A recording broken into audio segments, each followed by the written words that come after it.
Good morning students. आज हम देखेंगे टाइप्स ऑफ द रिप्रोडक्शंस। ठीक है बेटा। तो दो टाइप के होते हैं बेटा रिप्रोडक्शन, एसेक्सुअल रिप्रोडक्शन और सेक्सुअल रिप्रोडक्शन।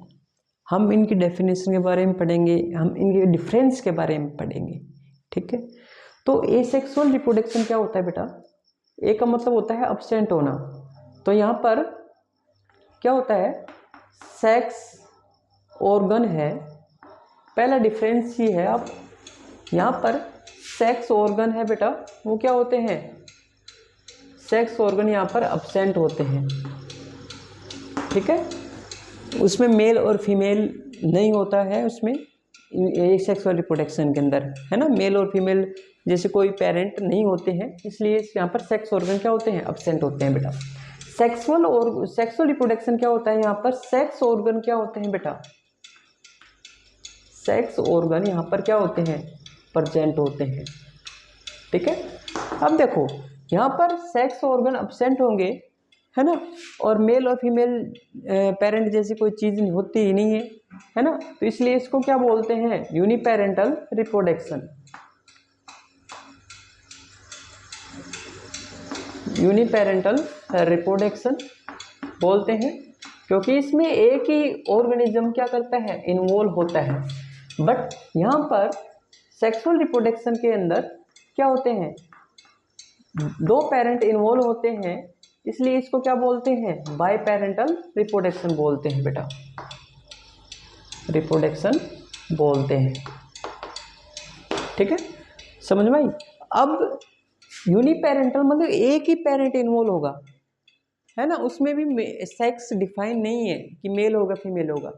ठीक है, एक ही पेरेंट इन्वॉल्व होगा, एक ही सेल इन्वॉल्व हो सकते हैं यहाँ पर। ठीक है। और यहाँ पर देखने को मिल सकता है आपको क्लोन फॉर्मेशन होगी बेटा,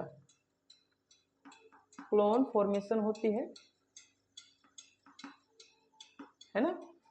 देखो जब एक ही इंडिविजुअल इन्वॉल्व होता है, उसी का ही जेनेटिक मटेरियल डॉटर सेल के अंदर जाएगा, अगली प्रोजेनी के अंदर जाएगा, तो वो एग्जैक्ट दिखेगा, आपको एग्जैक्ट कॉपी मिलेगी वहां पर, तो उसको बोलते हैं क्लोन। आइडेंटिकल कॉपी को क्या बोलते हैं, क्लोन बोलते हैं बेटा।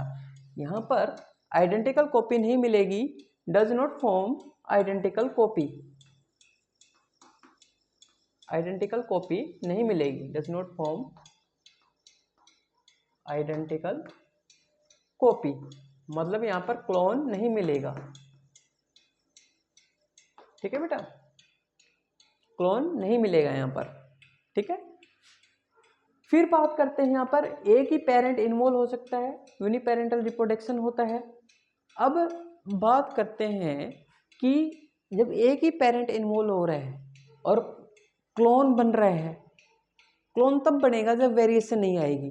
तो याद रखना यहाँ पर क्लोन से क्या होगा बेटा, वेरिएशन नहीं आएगी, एग्जैक्ट कॉपी बन रही है, तो डिफरेंस क्रिएट नहीं हो रहा कि पेरेंट कौन सा है, डॉटर कौन सी है, एक जैसे दिख रहे हैं, है ना। तो यहाँ पर क्या मिलेगा बेटा, यहाँ पर वेरिएशन नहीं आएगी, डज नॉट ओकर्स वेरिएशंस नहीं आएगी। बट यहाँ पर सेक्सुअल रिप्रोडक्शन के अंदर दो पेरेंट इन्वॉल्व हो रहे हैं, इसलिए इसको बाय पेरेंटल रिप्रोडक्शन भी बोल रहे हैं। तो दो पेरेंट इन्वॉल्व हो रहे हैं, तो दोनों के जो जेनेटिक मटेरियल है ना, मेल और फीमेल दो इंडिविजुअल इन्वॉल्व हो रहे हैं, तो दोनों का डीएनए, दोनों का जेनेटिक मटेरियल बच्चे के अंदर ट्रांसफर हो रहा है ना, तो इसलिए वहाँ पर डिफरेंस क्रिएट होगा, है ना। कुछ जो वेरिएशन है वो फादर से आती है, कुछ वेरिएशन कहाँ से आती है, मदर से आती है। तो यहाँ पर वेरिएशन क्रिएट होगी, वेरिएशंस ओकर्स। देखो वेरिएशन आएगी तो बेटा वो अडेप्टेशन में भी हेल्प करेगी, है ना, एंड लीड्स टू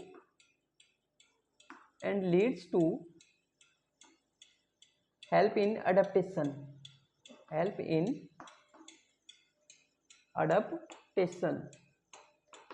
ठीक है। बट यहाँ पर अडेप्टेशन नहीं आएगी, एक ही ऑर्गेनिज्म है, उसी के जैसा एक नया ऑर्गेनिज्म बन रहा है और वो एक जैसे दिख रहे हैं, क्लोन बन रहा है, तो वहाँ पर क्या होगी बेटा, अडेप्टेशन नहीं आती। और ये अडेप्टेशन नहीं आएगी तो बेटा वो कुछ दिन ही, कुछ महीने ही क्या कर रहे हैं, सर्वाइव कर सकते हैं, उसके बाद में उसकी डेथ हो जाती है उस ऑर्गेनिज्म की, इसलिए इसको एसेक्सुअल रिप्रोडक्शन बोलते हैं बेटा। और सेक्सुअल और एसेक्सुअल के अंदर बेटा आपने डिफरेंस पता होगा, डिफरेंस पता लग गया होगा। अब हम एसेक्सुअल और सेक्सुअल के बारे में हम इलेबरेट तरीके से क्या करेंगे बेटा, पढ़ेंगे। ठीक है, थैंक यू।